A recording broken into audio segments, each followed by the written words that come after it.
கொடுத்தாவது ஸ்டாலின்கிராடை கைப்பற்றியேயாக வேண்டும் என்று ஹிட்லர் விரும்பினார். அதற்கு வலுவான சில காரணங்களும் இருந்தன. ஸ்டாலின்கிராட் என்பது ரஷ்யாவின் மிக முக்கியமான ஒரு தொழில் நகரம். அதைவிட அந்த நகரம் முக்கியமான கேந்திர முக்கியத்துவம் வாய்ந்த ஒரு இடத்தில் அமைந்திருந்ததால் ஸ்டாலின்கிராடை கைப்பற்றிவிட்டால் ரஷ்யாவின் தெற்கிற்கும் வடக்கிற்குமான விநியோக பாதைகளை துண்டாடிவிடலாம் என்பது ஹிட்லரின் கணிப்பு. அதுவரை சோவியத் ரஷ்யாவில் இடம்பெற்ற சண்டைகளால் ஜெர்மனிய படையினருக்கு ஏற்பட்டிருந்த இழப்புகளால் கொதித்து போயிருந்த ஹிட்லர் உருமினார். இப்பாடு பட்டாவது ஸ்டாலின்கிராடை கைப்பற்றியாக வேண்டும்.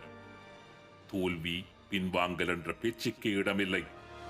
நேற்று வரை விவசாயிகளாக இருந்தவர்களை வெற்றி கொள்ள முடியவில்லை என்று சொல்லுவது வெட்கக்கேடானது. தாக்குங்கள்,